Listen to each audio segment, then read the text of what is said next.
Assalamualaikum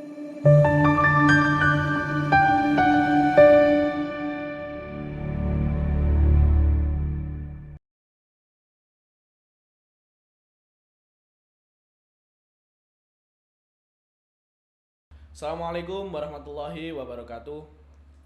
Salam kenal, perkenalkan nama saya Muhammad Sabil Muhtarom. Saya sebagai moderator di sini dan kita memiliki narasumber saat ini adalah salah satu Satgas Covid termuda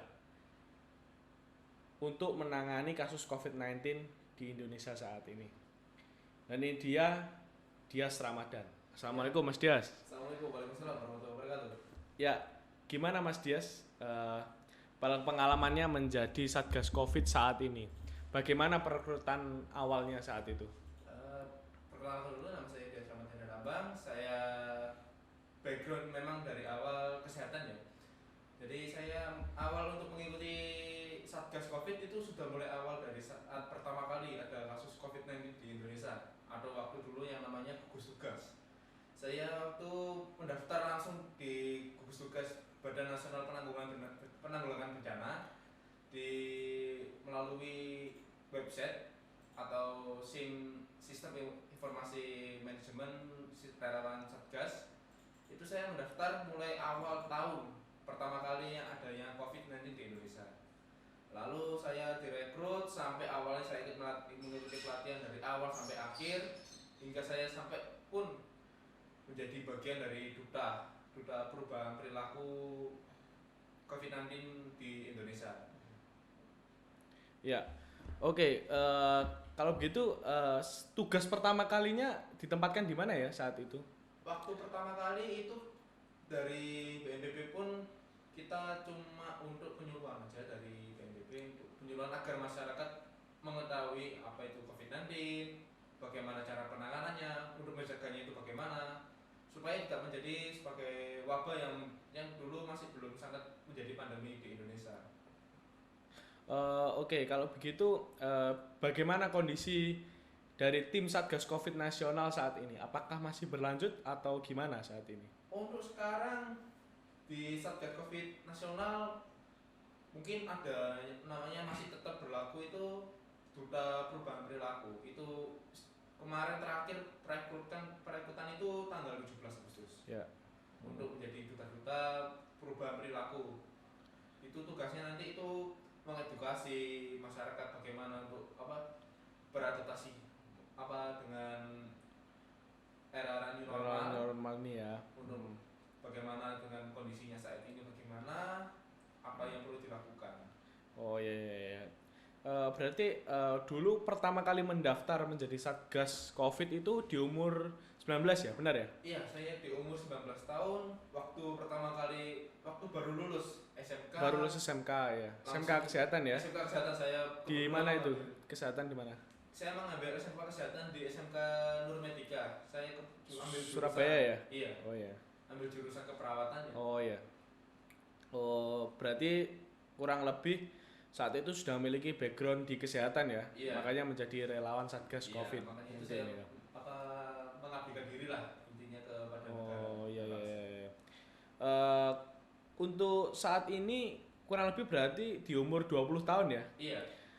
Sekarang posisinya saya dengar-dengar terakhir ada di Satgas Covid di wilayah Kota Banjarnegara, apa benar menjadi koordinator di sana? Ya, untuk sekarang saya menjadi bagian tim koordinator relawan. Jadi saya mengkoordinasi rekan-rekan saya yang intinya masih belum memiliki, yang awalnya masih belum ragu-ragu lah intinya untuk menangani pasien COVID-19, masih takut terhadap orang-orang itu. Kita meyakinkan mereka, kita di sini intinya untuk ibadah. Iya. Kita mengabdi masyarakat, kita pasti akan didoakan oleh seluruh masyarakat untuk mendapatkan kesehatan. Baik. Untuk penanganan sendiri itu dilakukan dari kapan ya? Untuk Di Kota Baru sendiri ya iya, ini? untuk di Kota Baru kita baru ada 1 bulan, sekitar tanggal 13 bulan lalu kita baru dibentuk. Itu ada usulan dari beberapa ketua RW Kota Baru untuk membentuk Satgas Covid COVID-19 di Kota Barurejo Kota ini. Barurejo. Karena waktu itu memang kondisinya sangat crowded, bahkan Iya. di puskesmas sendiri pun mengakui kalau di sana kewalahan karena akibat tenaganya banyak yang terkena COVID-19, hampir 50%. Oh gitu. Berarti benar ya adanya bahwa dahulunya kemarin-kemarin tuh Kota Baru masih di zona merah ya? Bahkan dari camat sendiri pun black zone katanya. Black zone katanya. Iya. Masya Allah. Lalu untuk sudah berapa sih pasien yang sudah ditangani oleh tim Satgas COVID-19 di Kota Baru ini? Sebagai koordinator kan pasti Iya. paham. Ada berapa totalnya yang Kalau positif dan gimana total itu? dari awal kita dibentuk itu hampir ada 105 lah. 105. 105 itu ada yang isoman. Isoman Iya. itu pun nanti kita bakal bantu dengan kita cek dulu. Iya. Kan memang di Satgas COVID-19 ini khususnya di Kota Barurejo ini ada nakesnya. Nakesnya, iya. Ada nakes, nanti kita melakukan pengecekan, cek suhu. Iya. Kita normalis cek suhu, cek tanda-tanda vital yang lain, sama cek saturasi oksigen. Karena yang variasi yang baru ini penjaranya langsung ke paru-paru. Jadi nanti kita lihat dulu oksigennya itu berapa persen. Kalau memang benar-benar membutuhkan oksigen, kita bantu dengan menggunakan oksigen. Ya. Sambil nunggu pihak keluarga dari pasien untuk mencarikan rumah sakit. Ya. Karena waktu itu kan memang bed di rumah sakit Jawa Timur memang kebetulan penuh banget. Oh gitu. Jadi kita benar-benar harus ada penanganan dulu, ibaratnya penanganan pertama di rumah sambil mencari rumah sakit yang mana yang bisa menampung pasien. Oh berarti lebih ke membantu orang-orang yang isoman ya? Iya. Isoman yang positif COVID gitu ya. Oh gitu. Lalu untuk saat ini sepertinya kelihatannya sudah mereda ya saat ini. Alhamdulillah untuk kasus di Kota Barurejo sendiri pun sudah bisa dikatakan melandai.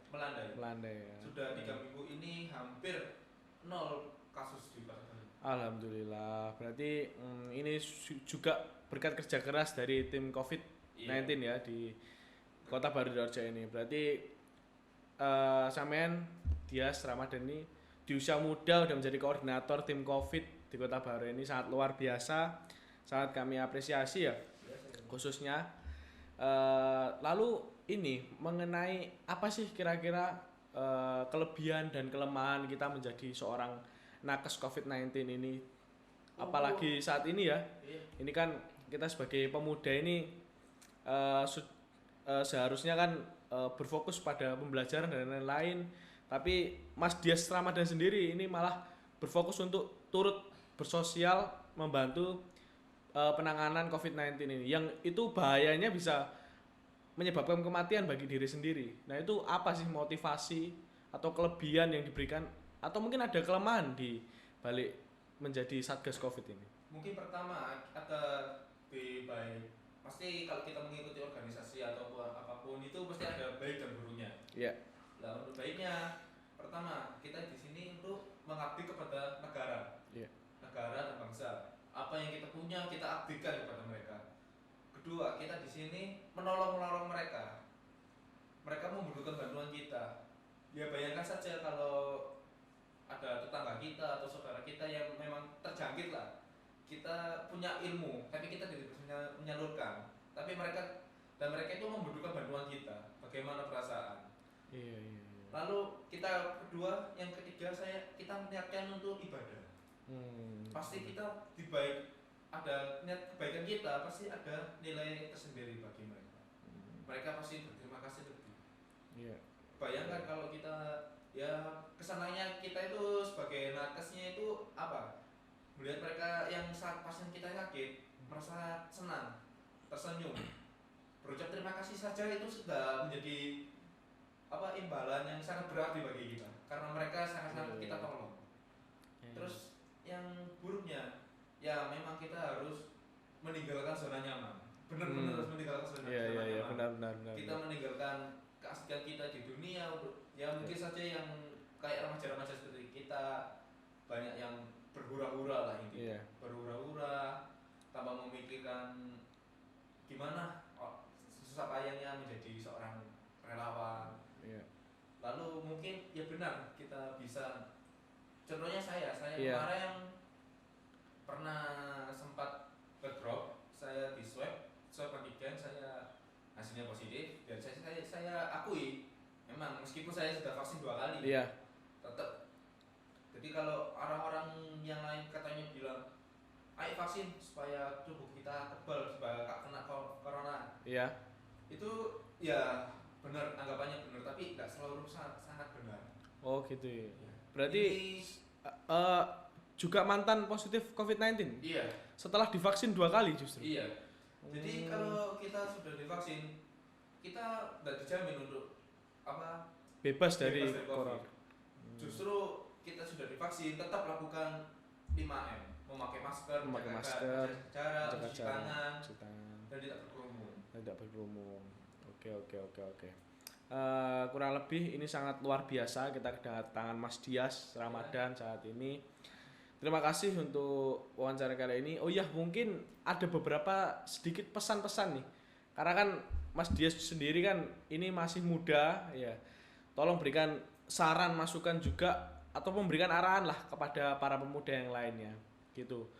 Gimana arahan dari Mas Dias untuk pemuda-pemuda saat ini terutama itu Ya, gimana? saran saya sih kalau memang kita masih dalam situasi pandemi, tolonglah dijaga kesehatan untuk di rumah saja, tidak perlu kemana-mana. Ya. Tetap menggunakan masker. Kalau memang tidak benar-benar tidak darurat, lebih baik di rumah. Tolonglah mereka yang nakes-nakes ini, kalau saya itu kasihan. Mereka sudah melawan pandemi ini selama 1 tahun. Lalu untuk orang-orang yang di luar, tetap kalau memang benar-benar butuh, tetap jaga kesehatan. Kalau memang sakit jangan dipaksakan. Menjaga itu lebih baik ketimbang mengobati. Siap. Baik, terima kasih Mas Dias Ya, sama-sama. untuk podcast kali ini. Iya.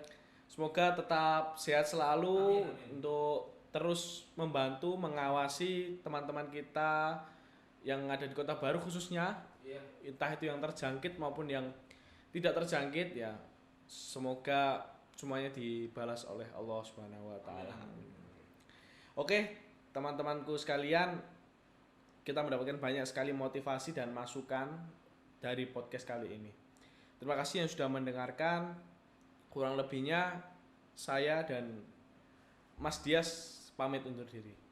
Wallahu muwaffiq ila aqwamit thoriq. Wassalamualaikum warahmatullahi wabarakatuh. Wah.